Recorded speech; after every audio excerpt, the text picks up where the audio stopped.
habibul ladzi turja syafa'atuhu likulli hauli minal ahwali muqtahamim ya rabbi bil mustafa baligh maqasidana waghfir lana ma mada ya wasi'al karami ya rabbi bil mustafa baligh maqasidana waghfir lana ma mada ya wasi'al karami.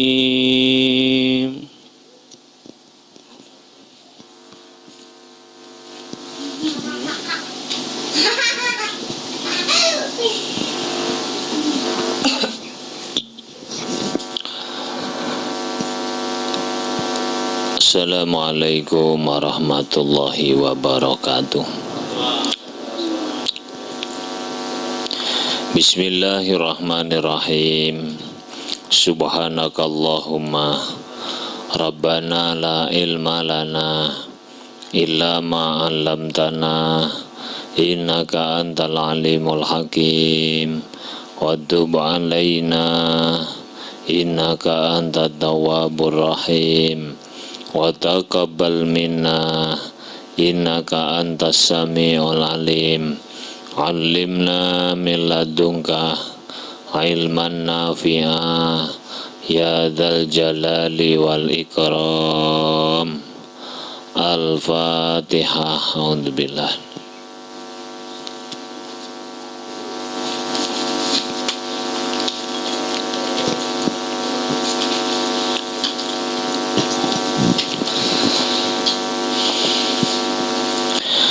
Bismillahirrahmanirrahim. Alhamdulillahi rabbil alamin.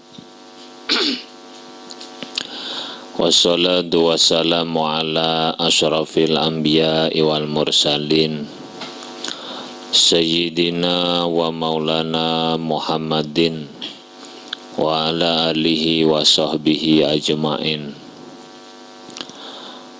Qala al-mu'allif rahimahumullah wa naf'ana bihi wa bi'ulumihi wa amadana bi asrarihi wa anda alaina bi barakatihi amin ya rabbal alamin. Bismillahirrahmanirrahim. Summa ruku'u, nuli ruku.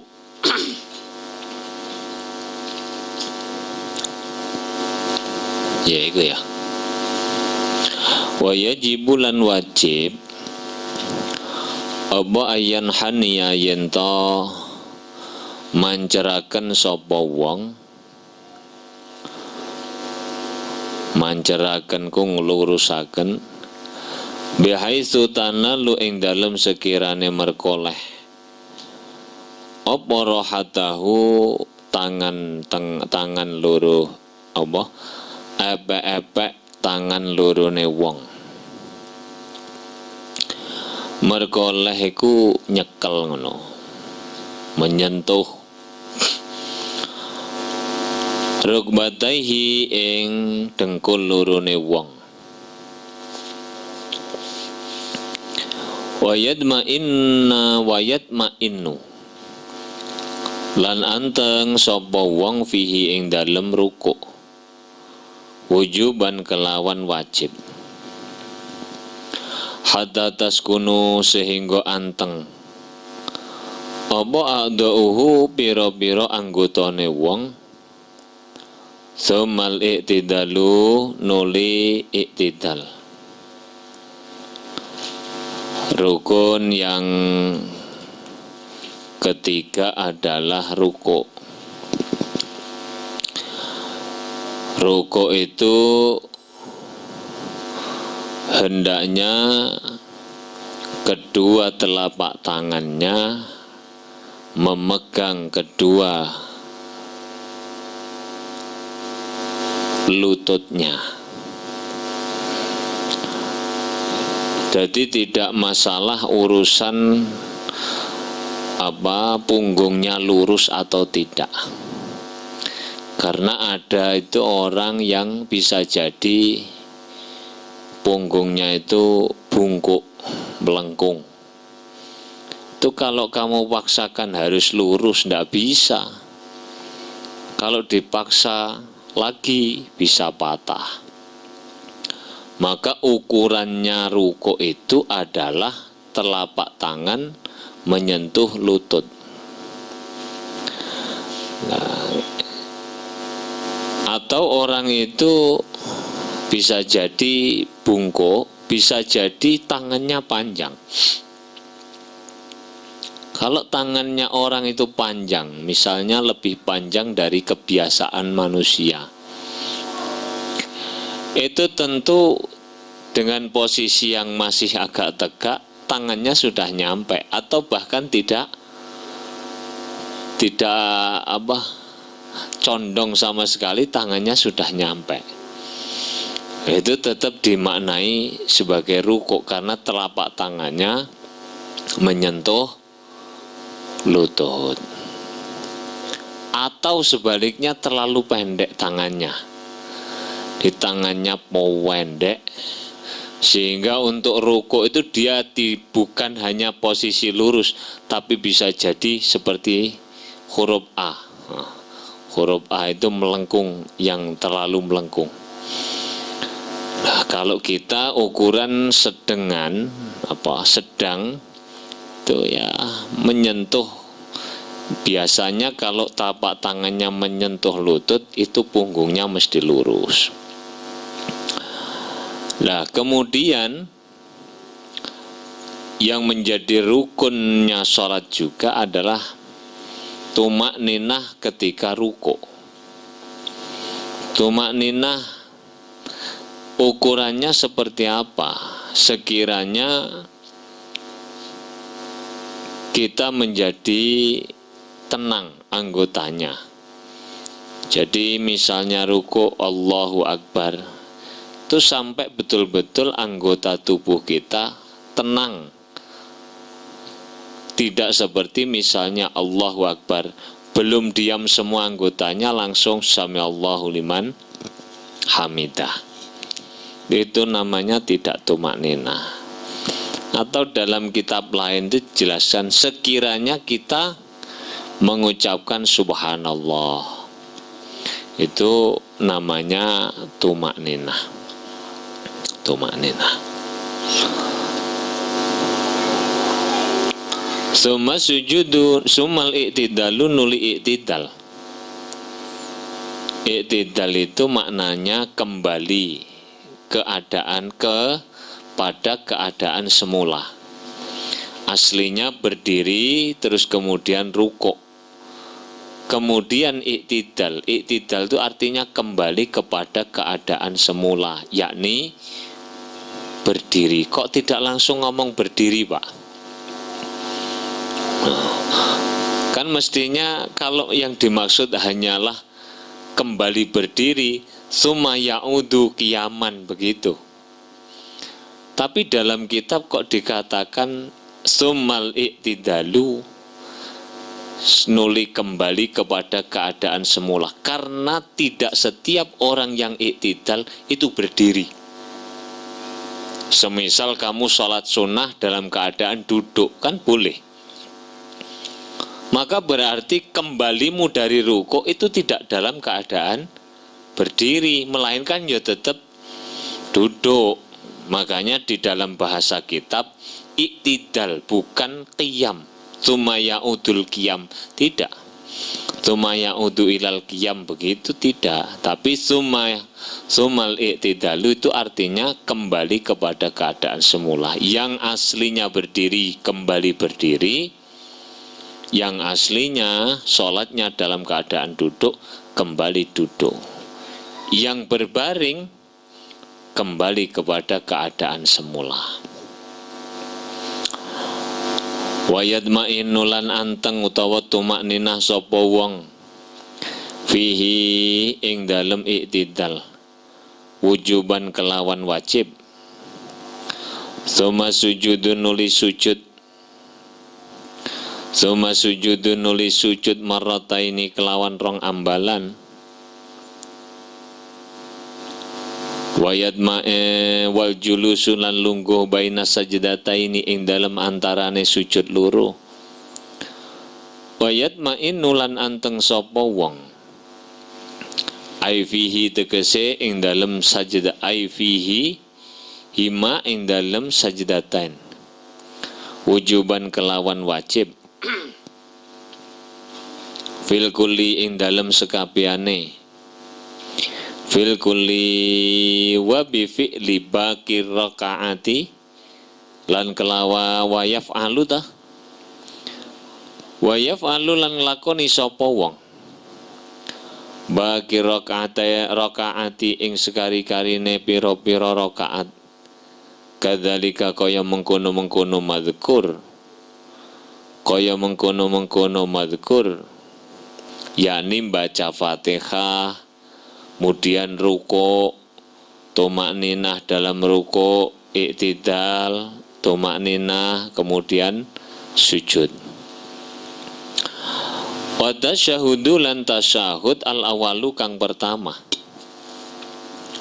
Wa qu'uduhu utawi lungguhe tasyahud iku sunnatun sunnah.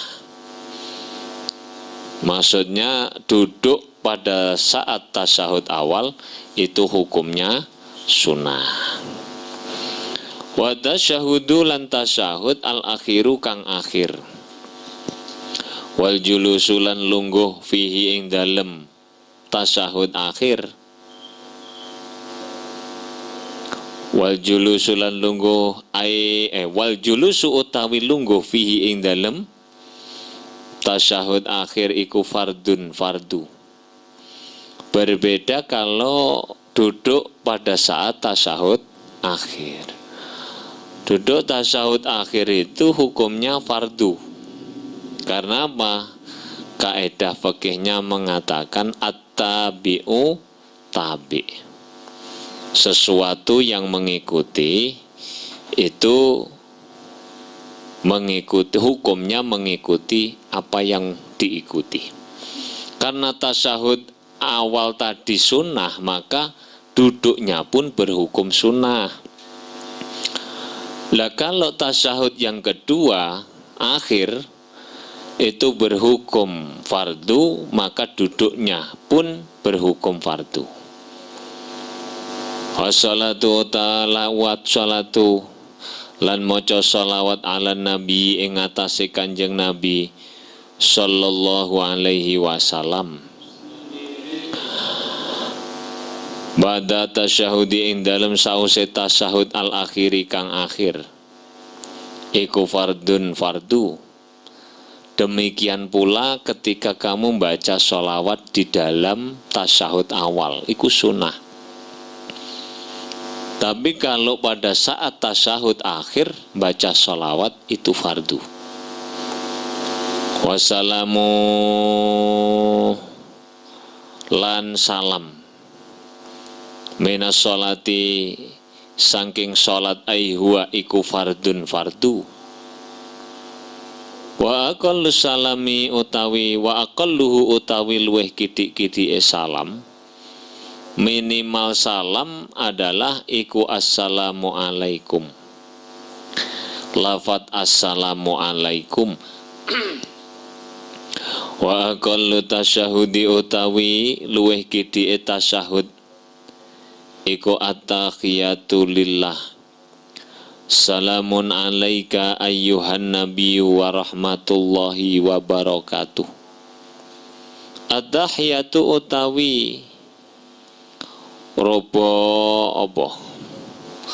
Robo penghormatan utawi penghormatan iku lillahi tetap kedue Allah.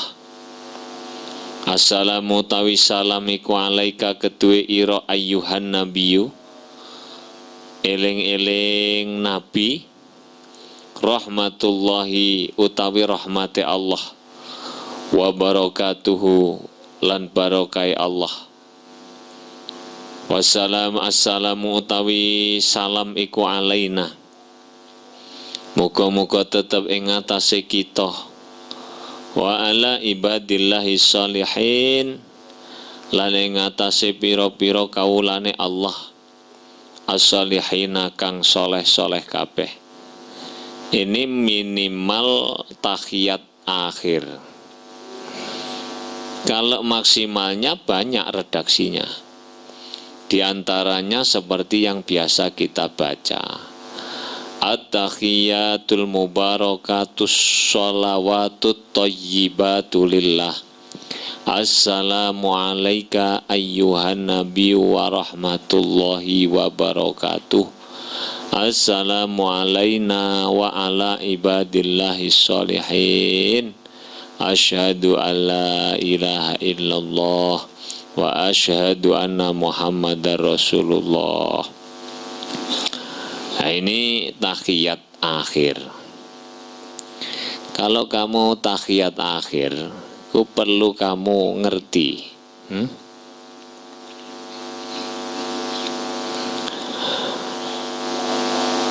Bacaan tahiyat ini adalah mengabadikan dialog Allah ketika dialognya Allah dengan Nabi Muhammad Shallallahu Alaihi Wasallam ketika Isra dan Mi'raj. Ketika Isra Mi'raj, Nabi sampailah kepada Sidratil Muntaha. Di antaranya kemarin saya jelaskan menerima perintah sholat 5 waktu. Allah menyambut Nabi itu dengan tahiyat penghormatan. At-tahiyatulillah. Assalamu alaika ayyuhan nabiyyu wa rahmatullah. Allah menyebut Nabi. Tapi jawabannya Nabi Muhammad adalah Assalamu alaina. Keselamatan atas kita.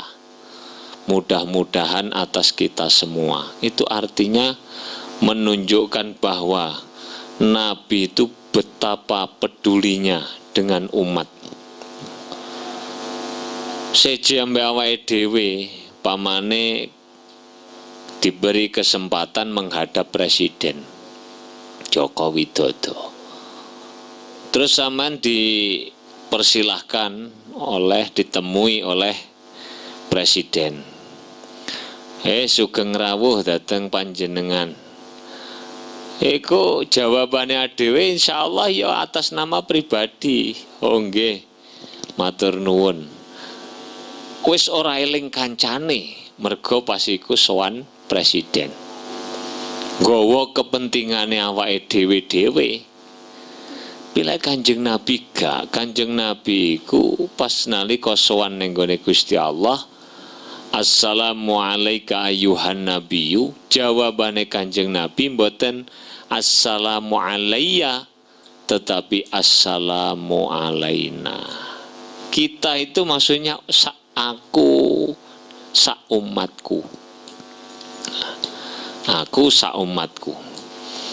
Jadi Kanjeng Nabi ku gak ora kepingin ninggal umate. Neng dinggon sing dipikir umate itu diabadikan dalam tahiyat. Sampeyan diceritani ngene iki ben reti ngono lho. Lek salat iki ana mikir kenang-kenangane salat. Lek ora roh critane wis gorangger at-tahiyatus thayyibatulillah. Assalamu alaina la ibadillahi sholihin. Ora roh sejarah. Asyhadu an la ilaha illallah wa anna Muhammadan abduhu wa rasuluh. Wa qallu sholati utawi luwe sedhithike sholawat ala Nabi sallallahu alaihi wasallam iku Allahumma sholli ala Muhammad. Bacaan Allahumma sholli ala Muhammad. Ayam bagi lan sayukjo opo ayak tiayen ton nekani sopo wong jami'aha ing sekabiane kesunatan, jami'aha ing sekabiane kesunatan, wahia utawi sunnah utawa sunan iku kathiratun akeh jidan kelawan temen. Maksudnya kita hendaknya melakukan kesunatan-kesunatan sholat, baik itu sunnah abad maupun sunnah hayat. Apa sunnah abad itu? Sunnah yang mendekati fardu. Misalnya tasyahud awal, duduk pada saat tasyahud awal, membaca sholawat pada tasyahud awal. Atau kamu biasanya menyebut sunnah abad itu adalah sunnah yang apabila ditinggal disunatkan melakukan sujud sahwi.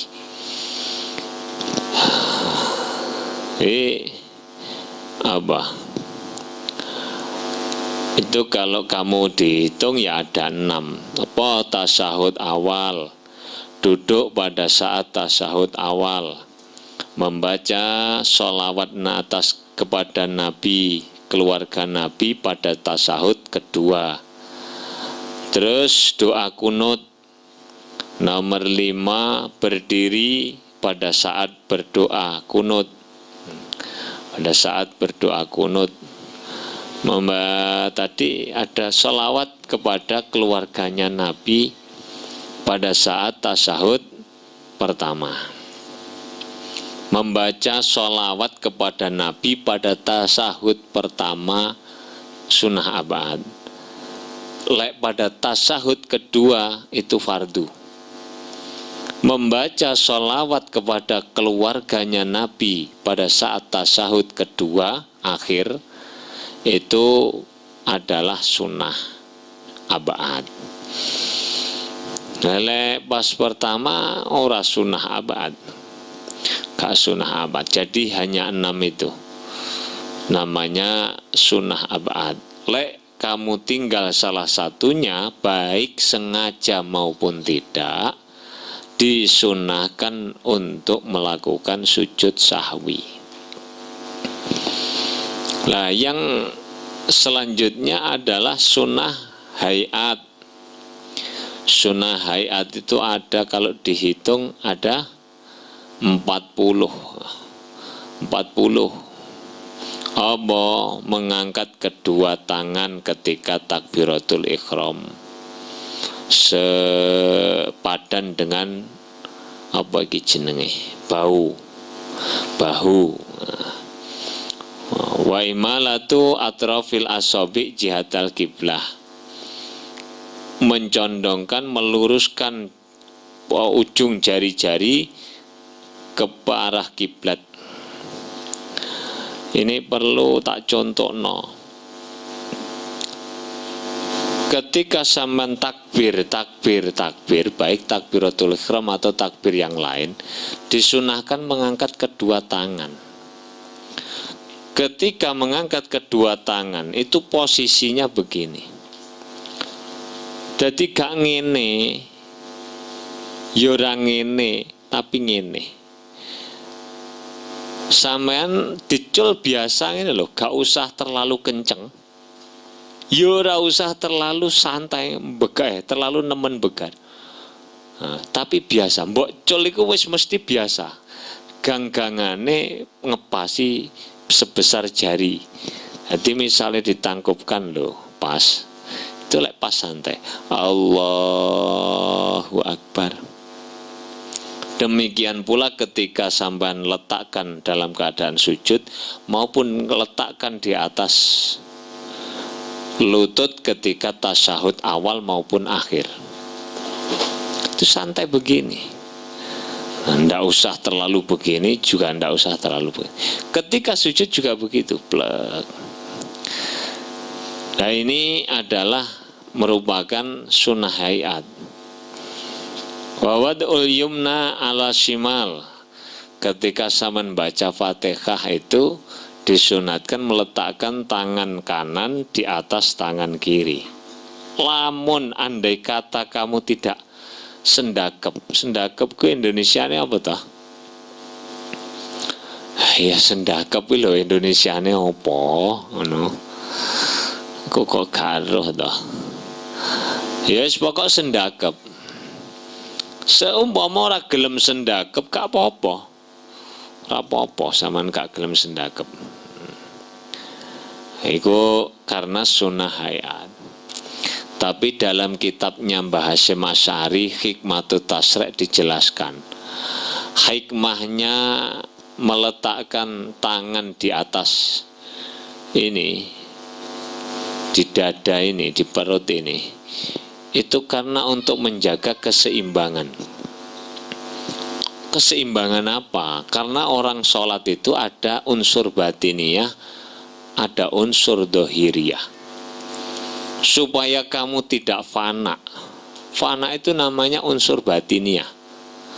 Maka kamu gundeli, nyawane iki kon gundeli ning tengah-tengah. Cek gak munggah. Lho apa ana lho Pak wong kaya ngono? Ana, sesuk tak critakno. Saiki aku gak arep cerita iku. Jadi ini ada hikmah untuk keseimbangan. Supaya tetap apa? Supaya tetap dalam keadaan yaqdhah, sadar. Sebab orang itu kalau fana itu tidak sadar. Sesuk tak critakno. Ceritane Syekh Ibrahim bin Adham ketika mengalami fana pada saat sholat. Enggak banyak itu dilihat sendiri. Jadi termasuk lagi wa fauqa apa waja'alahuma tahta sadrihi wa fauqa surrati. Jadi kalau madhabnya Imam Syafi'i itu diletakkan di atas pusar, di bawah dada. Hilek sendakep ku lho. Ora ndhuwur ngene, ya ora ke kiri, ya ora ke kanan, tapi tengah-tengah. Tengah-tengah biasa. Dalam keadaan santai. Wa nadharu ila maudhi'i sujudihi, pandangannya diarahkan ke tempat sujud. Wal istiftahu, membaca istiftah, a'udzubillahi minasyaitonir rajim. Wa ta'awudhu. Wal jahru, membaca keras surat Fatihah pada saat melakukan sholat yang sebangsa jahriyah. Jahriyah itu hanya ada 3, sholat maghrib, sholat isya, sholat subuh. Kok disunahkan bacaannya banter. Wa takbiru lirruku, membaca takbir pada saat ruku. Mengangkat tangan pada saat ruku, meletakkan 2 telapak tangan di atas lutut pada saat ruku. Nah, meletakkan ini lah di atas lutut itu ora kok ngene, piye lek nyontokno. Ora kok ngene, biar kadang kan jagang ini. Ndak biasa begini. Oh, ininya yang dibuat jagang itu. Ora iso, ora lepas ka. Ora kok ngene. Omeneh ngene. Ini belajar sholat itu kadang-kadang perlu detail. Mergo lek gak detail ku kadang-kadang wong iki sakarepe dhewe. Wong pancen gak tahu diwehi contoh. Mulai aku mulang no sekolahan tak contohno. Ngene iki tak terangno tok wis paham. Wah, dan seterusnya tidak saya sebut, termasuk membaca tasbih, terus membaca tasbih pada saat ruku, pada saat sujud, pada saat i'tidal.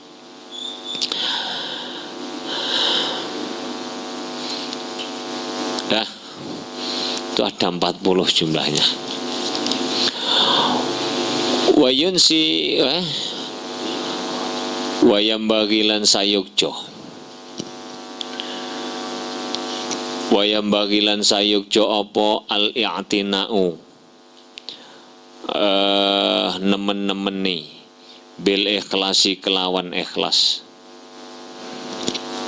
bil ikhlasi kelawan ikhlas, ikhlas. Nah iki ning jero niku ana diterangno, karena ini kan kitab sekaligus ya tasawuf, ya fikih, ya akidah.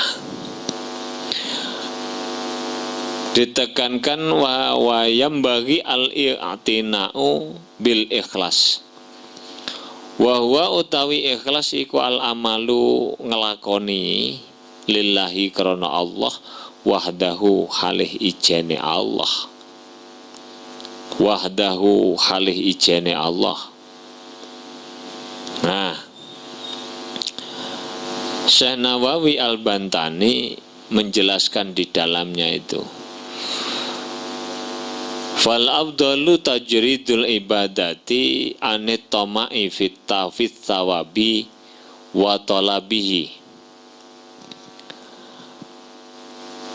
Orang beramal itu hendaknya diusahakan bisa melakukannya dengan ikhlas. Ikhlas itu adalah tajridul ibadah anit tama' fis sawab wa talabih. Orang yang membersihkan ibadahnya hanya untuk karena Allah, hanya karena Allah, itu namanya ikhlas. Kalau dalam kitab Kifayatul Adqiya itu dijelaskan, yang disebut dengan ikhlas itu adalah ayyakuna qasdul insani fi jami'i ta'atihi wa a'malihi mujarradat taqarrubi ilallahi ta'ala. Yang disebut ikhlas itu adalah apabila tujuan manusia dalam semua kegiatan ibadahnya hanya karena Allah Subhanahu wa ta'ala. Jadi al-ikhlasu huwa ayyakuna qasdul insani fi jami'i ta'atihi wa a'malihi mujarradat taqarrubi ilallahi ta'ala. Itu yang disebutkan oleh Sayyid Ibnu Sattah dalam kitab Kifayatul Adqiya. Lah, artinya adalah tidak ada maksud dan tujuan lain kecuali Allah Subhanahu wa ta'ala. Itu namanya ikhlas. Namanya ikhlas. Nah, sebelum bahas ikhlas panjang-panjang, saya kembali. Amal itu apa sih? Amal itu aktivitas, kegiatan yang menggerakkan tubuh maupun hati. Itu namanya amal. Apapun. Apapun. Nah, amal atau aktivitas itu terbagi menjadi 3 bagian. Satu, aktivitas yang termasuk golongan yang diperintahkan. Di misalnya seperti sholat, itu amal. Seperti puasa, amal. Zakat, amal. Ibadah haji juga amal. Amal ini termasuk pada golongan yang diperintah oleh Allah. Kemudian yang kedua itu adalah amal atau aktivitas yang dilarang oleh Allah Subhanahu wa ta'ala. Mencuri itu kegiatan atau aktivitas yang dilarang. Berjudi, minum minuman keras, bermaksiat lain-lain selain yang saya sebut, semua aktivitas atau amal itu termasuk dalam golongan yang dilarang oleh Allah Subhanahu wa ta'ala. Kemudian ada golongan yang ketiga, aktivitas yang tidak dilarang juga tidak diperintah oleh Allah. Itu disebut dalam bahasa kitab adalah dengan istilah mubah. Di perbuatan yang tidak dilarang Allah, juga tidak diperintah Allah, itu disebut atau dimasukkan ke dalam golongan mubah. Lah jelas kalau yang diperintah kamu lakukan dengan ikhlas lillahi ta'ala, itu bernilai pahala. Nilai pahala. Atau kamu meninggalkan maksiat, itu juga akan berpahala. Ini saya akan ngomong urusan niat secara fikih dulu. Kanjeng Nabi dawuh diriwayatkan oleh Sayyidina Umar bin Khattab radhiyallahu anhu. Nabi mengatakan innamal a'malu binniyat. Sahnya amal itu adalah dengan niat. Sekarang kalau dimasukkan dalam 3 golongan perbuatan tadi, aktivitas tadi, itu ada yang diharuskan niat, ada yang tidak. Ada yang boleh niat, ada yang boleh tidak niat. Kalau perkara itu adalah yang diperintahkan Allah kepada manusia, itu harus niat. Karena niatnya itu merupakan rukun dari ibadah yang diperintah. Nah, kalau meninggalkan larangan Allah, itu tidak butuh niat. Nah, ini terjadi perbedaan pendapat sebenarnya. Ada yang mengatakan tarkul ma'asi itu butuh niat. Ada yang mengatakan tarkul ma'asi itu yo gak asli niat, wis otomatis dadi apa? Ibadah. Dengan hanya tidak melakukan maksiat itu, kamu berarti sudah mendapat pahala. Ora perlu niat ingsun, ora nyolong lillahi ta'ala, enggak perlu. Karena itu tarkul ma'asi. Atau mensucikan najis, kalau dalam fikih itu dibahas detail. Mensucikan najis itu perlu niat enggak? Nah, ini yang banyak berpendapat tidak perlu niat. Kenapa? Karena itu menjauhi kemaksiatan. Dah, itu yang pertama. Jadi kalau perintah wajib niat, kalau haram tidak wajib niat. Sekarang yang ketiga, ada yang tidak diperintah Allah, juga tidak dilarang Allah yang disebut mubah tadi. Itu dalam rangka melakukan perkara yang mubah, ngombe kopi, ngombe jahe, iki gak ono perintahe, yo gak ono larangane. Saman ngombe kopi ora niat, yo oleh mumung nikmate ngombe kopi ning lambe. Tapi kapane mbok niati, aku tak ngombe kopi rek ben melek isok ngaji, iku berarti ngombemu kopi sing asale gak ono ganjarane dadi ono ganjarane. Sampean apa maneh turu, awan turu, aku tak turu rek, kok bengi bek menawa isok salat tahajud. Olehmu turu masya ngiler sing asale gak ana ganjarane, iku krana olehmu niat bagus, iku dadi ana ganjarane. Tawa sampean turu sedina mbok gawe turu, tapi kok aja mbok praktekno tenan lho, Bung. Lehmu turu kuwi mbok niati, timbang aku melek mripatku maksiat, tak turu wae. Dadi lehmu turuku krana niat menghindari kemaksiatan. Iku berarti sampean turu ya oleh ganjaran koyok ngedoi maksiat. Sampean nduk omah gak metu-metu. Apa cak kok nduk omah gak metu-metu? Aku lek metu wedi. Wedi apa? Bek menawa cethuk arek wedok ayu. Aku wedi maksiat. Wis tak nduk omah wae.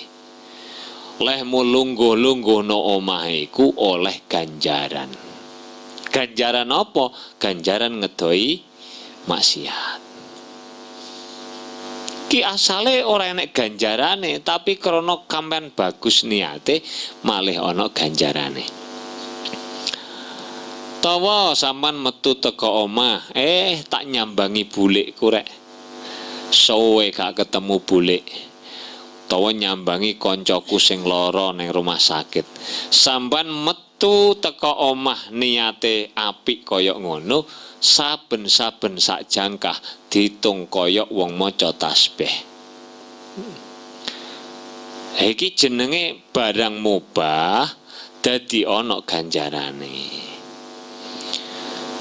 Iki didhawuhna man kam min amalin yatasawwaru bi surati a'malid dunya summa wa yasiru bi husnin niyati min a'malil akhirah.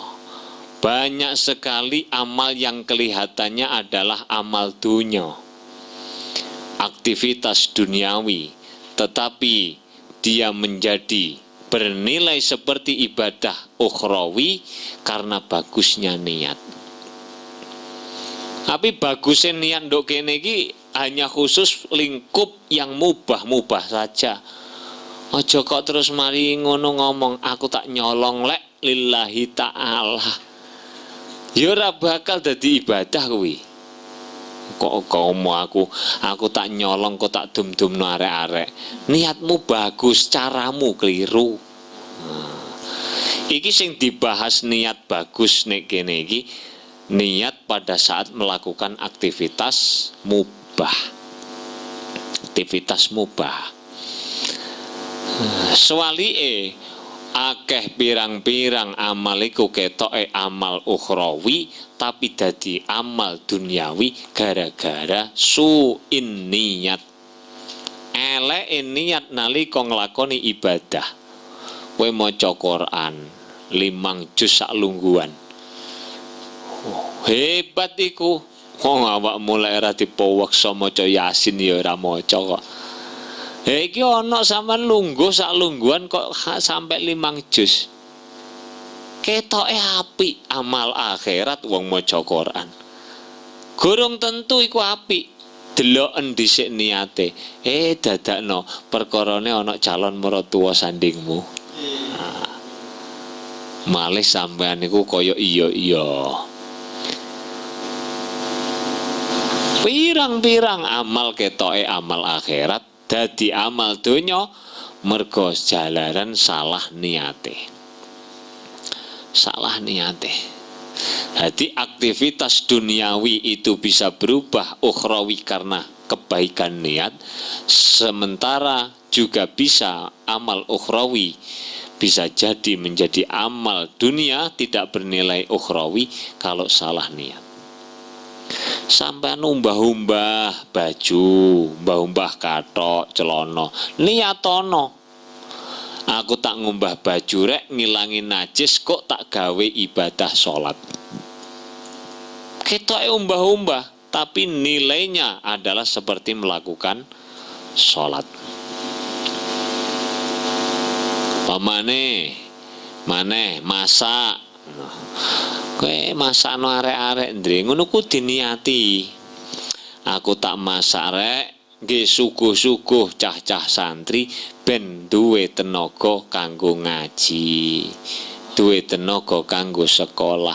Kowe ketoke masak korah-korah ngulek bumbu ning ganjaranmu padha sejumlah arek sing mangan segomu.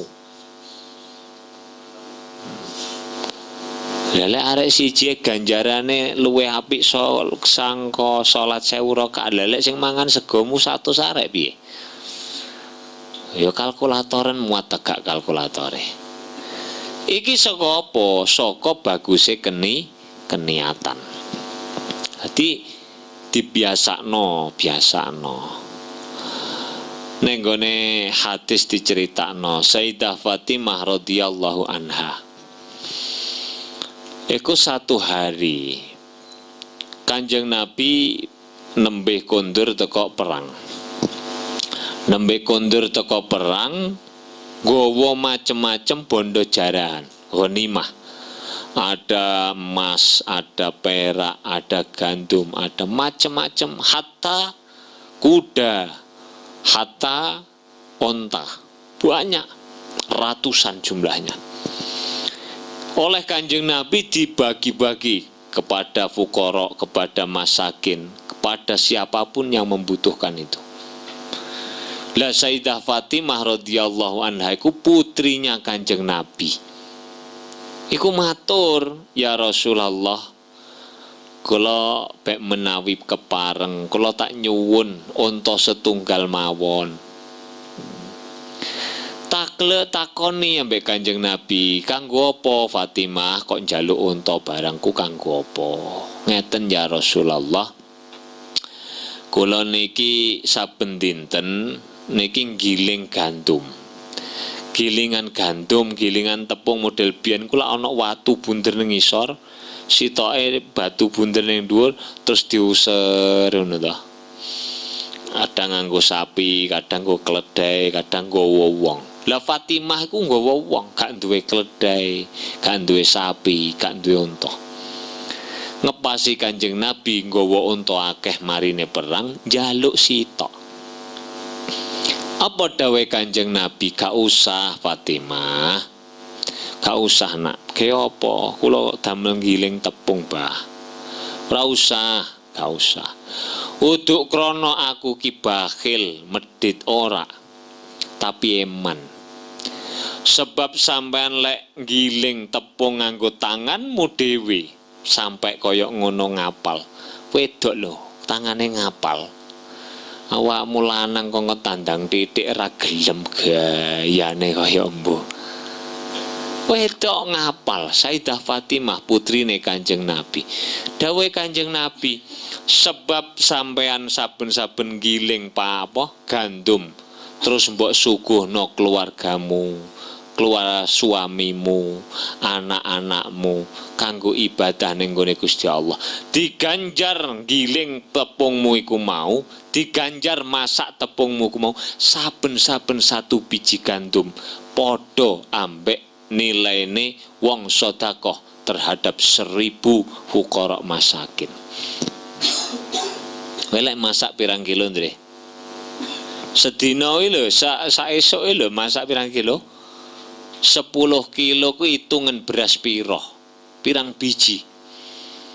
Kowe kok masak niatmu bener ngingoni arek-arek santri supaya kuat ngaji, kuat sekolah, kuat jamaah. Saben-saben satu butir beras iku ganjarane kaya awakmu sedekah ning gone wong fuqara masakin 1000. Iki karena apa begini ini? Karena amalnya diniati dengan niat yang baik. Kapane awake dhewe ning ndi ku dibiasakno. Biasakno diniati. Lungguh sak lungguh diniati. Aku tak lungguh kene rek ngrungokno ngaji. Muga-muga barokah. Ngono ku ganjarane seje ambek sing gak niat. Sampean pas mlaku-mlaku perjalanan jauh, ngiyup panas-panas leren ning masjid. Lungguhmu lek gak mbok niati ya mung oleh iyup. Tapi lek mbok niati niat aku tak iktikaf, iku sampean lungguhe padha mbek kancamu, tapi ora padha nilainya.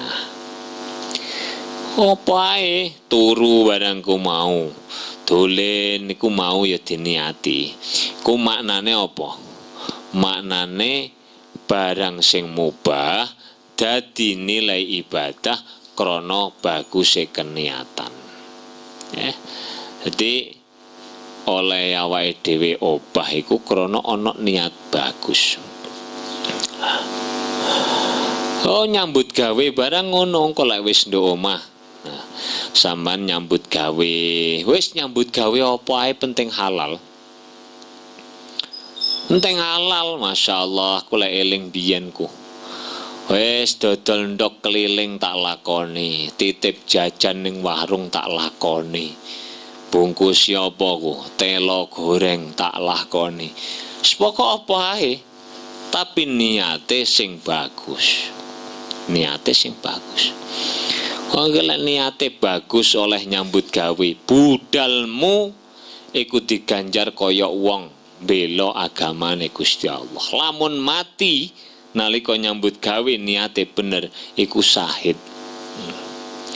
Jombok pikir kapane nyambut gawe ku mung golek dhuwit. Iku ya klirumu dhewe, salahe sapa? Niatono sing ning sawah nggawa pacul. Tak macul golek apa? Fadhole Gusti Allah.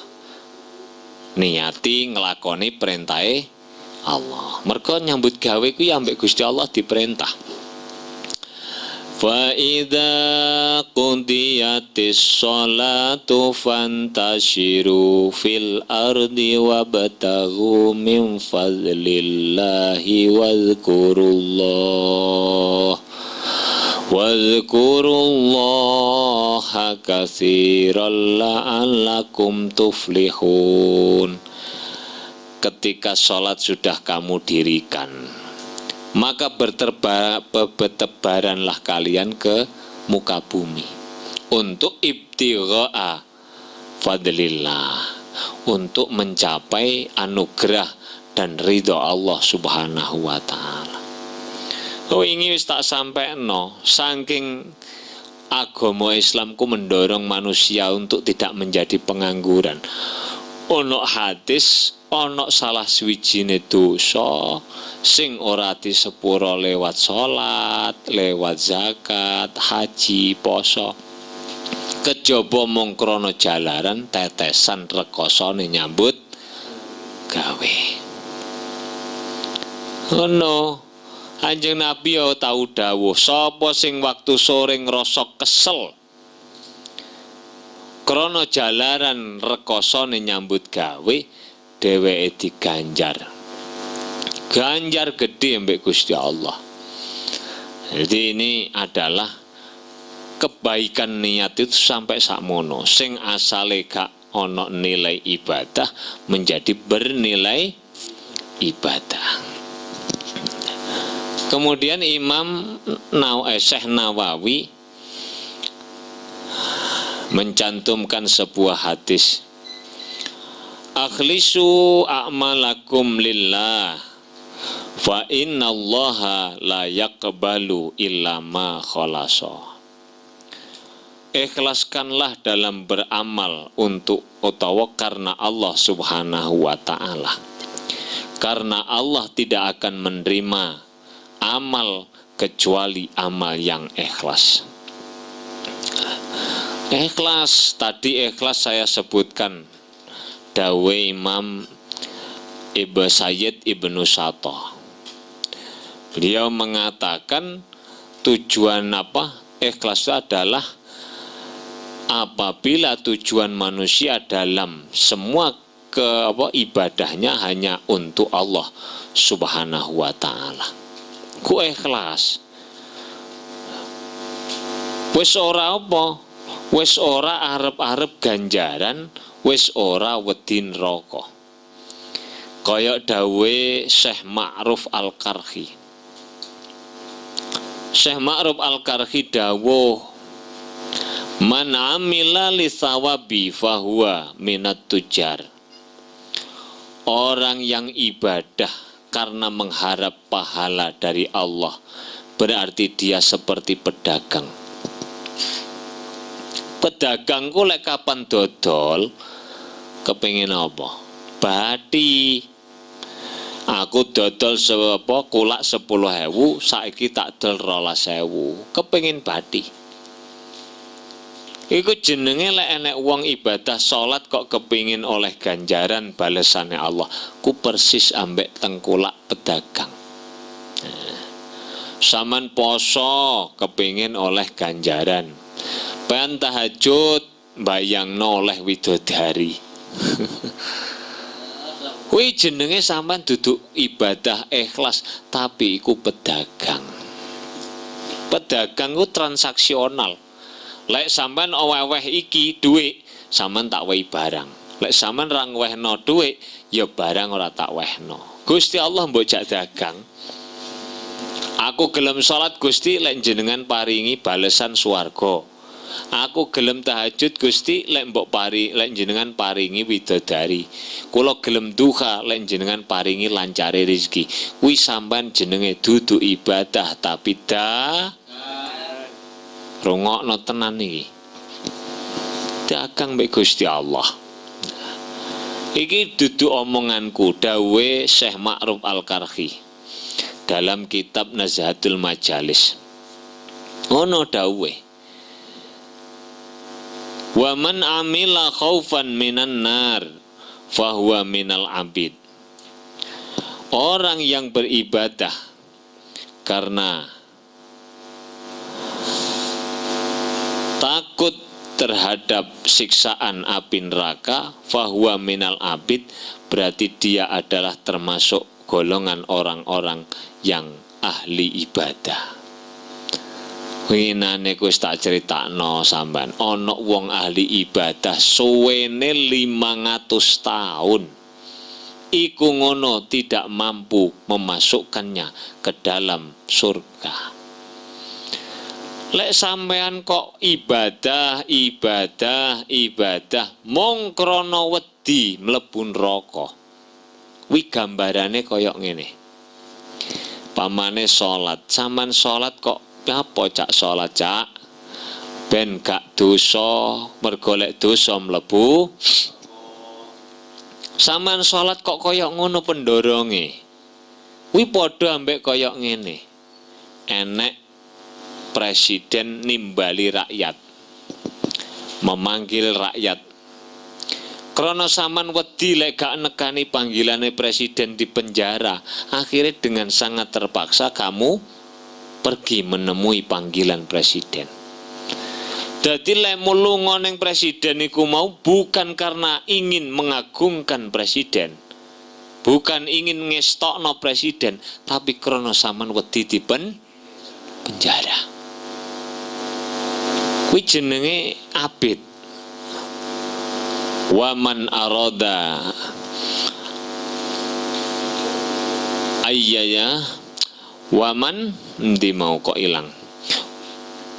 Waman amila lillahi fahuwa minal akhrar. Barang siapa yang beramal hanya betul-betul karena Allah, fahuwa minal akhrar, dialah orang-orang yang merdeka. Manane apa?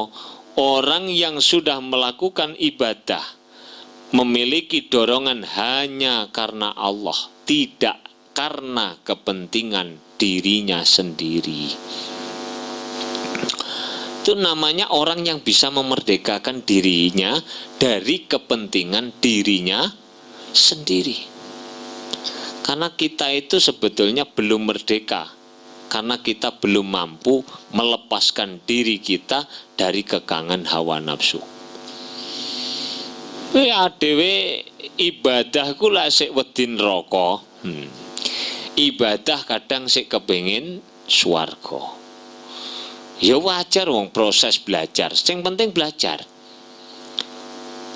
Mergo ngene lho, lek dinalar akal sehat, mbuh lek akale gak sehat gak roh. Umpama ibadah iku mergo swarga, pertanyaanku, Lek umpama Gusti Allah gak nggawe swarga, apa awakmu ora gelem salat? Lek sampean salat krana wedi neraka, umpama Allah gak nggawe neraka, awakmu salat. Berarti kan betul-betul bukan karena Allah. Makanya Gus Dur itu pernah ketika ceramah itu mengatakan, kalau sampeyan membenci orang lain hanya karena berbeda agama, maka yang kamu sembah hakikatnya bukan Allah, melainkan agama. Kalau kamu membenci orang lain karena dia berbeda keyakinan, maka yang kamu sembah hakikatnya bukan Allah, melainkan keyakinan. Nah, gitu terus no. Kalau kamu ibadah karena mengharap surga, balasan surga dari Allah, hakikat yang kamu sembah bukan Allah, melainkan surga. Kalau neraka, yang kamu sembah berarti juga neraka. Makanya belajar ikhlas itu terus penting. Penting kita itu belajar itu ndak boleh berhenti belajar ikhlas. Wong iso ikhlas siji, nalika amal iso ikhlas, gurung karuan sak marine iso bener. Karena ternyata menjaga amal dari sum'ah, dari riya itu jauh lebih berat daripada beramal itu sendiri. Sampeyan iso sedekah 50.000 ning umplunge masjid. Wis mbuh krana sengaja mbuh gak sengaja rumangsamu 2.000 dadakno teko omah goleki. Aku mau nggo 52. Lah kok sing ana 2.000-ne tok berarti mau 50. Ya sakjane rada ketun tapi wong percuma digoleki wis renek. Akhirnya dengan sangat terpaksa kamu akhirnya ikhlas. Tapi uruk iku wis ikhlas. Apik sakjane wisan. Ikhlas terpaksa. 2 sampai 5 bulan yang akan datang, dadak koncomu ngalami hal yang sama. Terus sampean moro-moro cerita, aku yo biyen tahu. Padahal amalmu iku mau wis tersimpan, hanya kamu dan Allah yang ngerti. Wis ikhlas. Gara-gara kancamu cerita, sampean melu cerita pisan, iku jenenge sum'ah. Ilang ambyar, Pak. Buyar iku mau. Nah, ini namanya apa? Menjaga amal jauh lebih berat daripada amal itu sendiri. Dah, pertanyaannya Pak, kalau ada orang sholat karena kepingin karena kepingin balasan surga, karena takut api neraka, apakah tidak bisa disebut ikhlas sama sekali, Pak? Jawabannya ikhlas, tapi nurut ukuran wong ahli syariat, wong ahli dohir alias wong awam. Kelasé wong awam salat ngarep-ngarep swarga iku ikhlas, ikhlase wong. Tapi cara wong salik itu orang yang sudah melu-melu thariqah, mlebu suluk, murid namanya. Orang yang mengharap atau menuju kepada Allah. Wong ngajine wis wis umul barohin, lah kok sik wedi neraka, pengen swarga, wi dolalah, Pak. Sesat. Ya aja padha sampean ambek wong umum ku lek iso ya ora padha wong nyatane prosese ya ora. Kanggene murid, kanggene salik iku gak cukup mung arep-arep swarga wedi neraka. Kudune piye? Apa ocak kok salat mau wempeng sampai bengkak kabeh krana diperintah Allah. Lah ocak kok ngaji kancane liburan nduk omah. Nonton TV bebas, nonton YouTube bebas, Facebookan bebas, kok ngaji ae krana diperintah Gusti Allah. Wis titik, ora ana liyane neh. Dene kok ana iming-iming sapa sing ngaji sak jam ganjarane, sapa sing masak kuwi mau ganjar. Iku wis mesti mbok olehi kapan sampean niate ikhlas. Dadi lek ahli wong awam utawa ahli dohir atau ahli syariat iku ora apa-apa.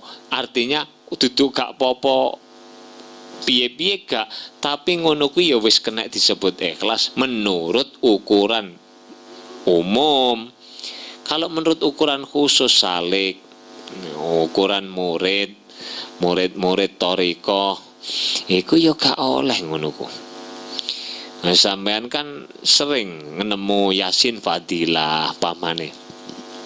Sapa maca waqiah bakale rezekine dilancarno. Lah ngono ta? Mbok waca saben badane asar dina Jumat. Terus ana maneh maca nglakoni duha ben rezekine ben dilancarno Allah. Iku penyemangat kanggo kelase wong umum, kelase wong awam. Gak sampean. Apa maneh sing wis mlebu, wis melu-melu baiat, melu khususiyah. Wis mbae kliru ngono kuwi. Mbae kliru, duduk mung anake kliru, mbae. Ora oleh ngono ku gak oleh. Kenapa Pak Mubalik kok menyampaikan ngemeng-ngemeng pahala-pahala? Mergo sing dijak omong iku wong umum, wong awam. Sing dijak ngomong wong khusus ya ora oleh ngomongno kaya ngono. Makanya di sini tadi dikatakan akhlis dinaka yakfikal qalil minal amal. Lek sampean ikhlas nalika amal setitik iku wis cukup kanggo sampean.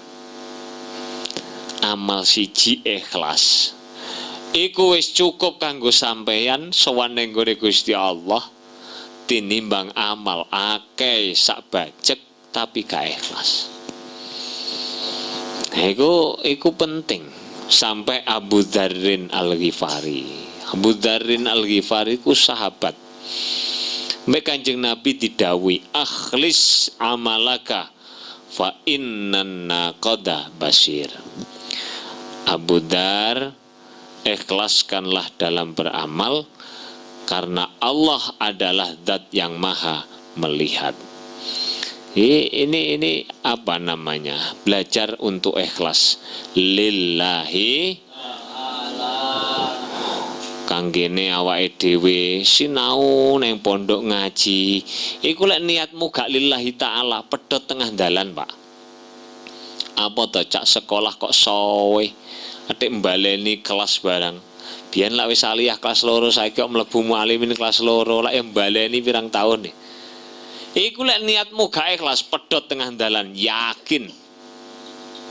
Apa maneh pikiranmu muni ngene. Gek engko tamat mualimin iso kerja apa rek? Ijazahe payu ta mlebu pabrik. Ijazahe payu ta dadi pegawai negeri. Ijazahe payu ta digawe lamar ning bank. Pedhot ndadak sampean. Pedhot ndadak. Tapi lek niatmu iku lapo belajar diperintah Allah, iku sampeyan ora kepikiran apa. Ora kepikiran besok dadi apa terserah Allah.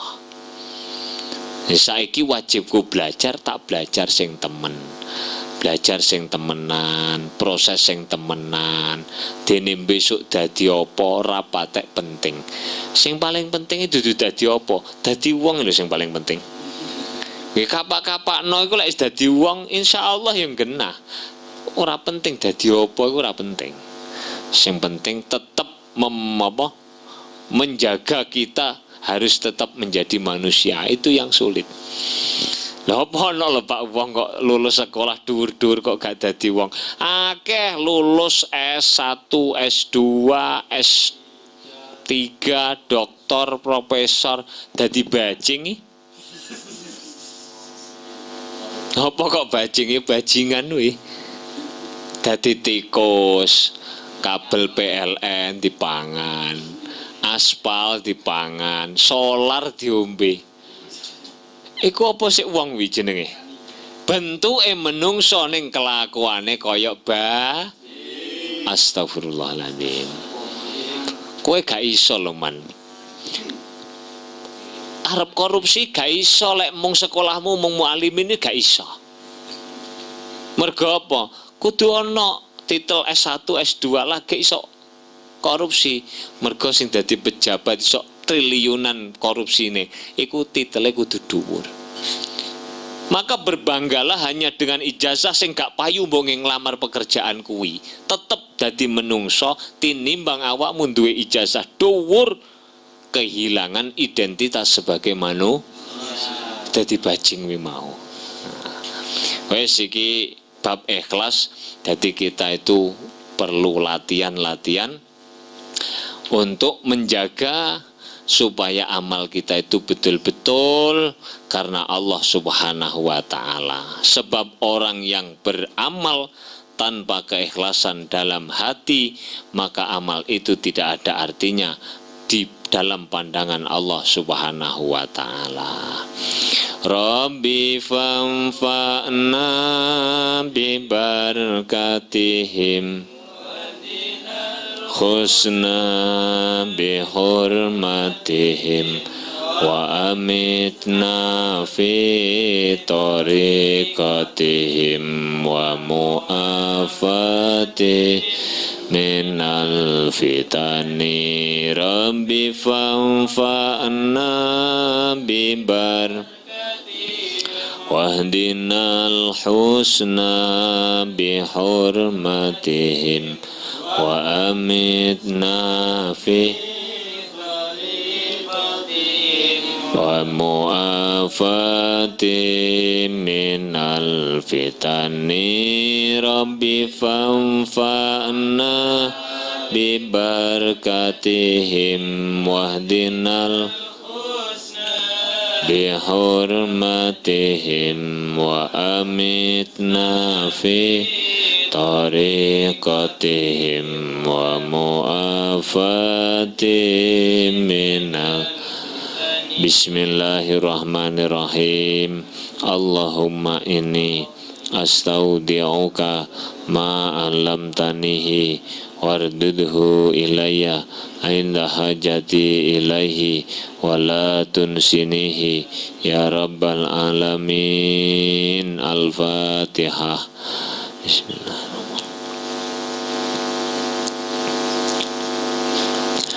Assalamualaikum warahmatullahi wabarakatuh.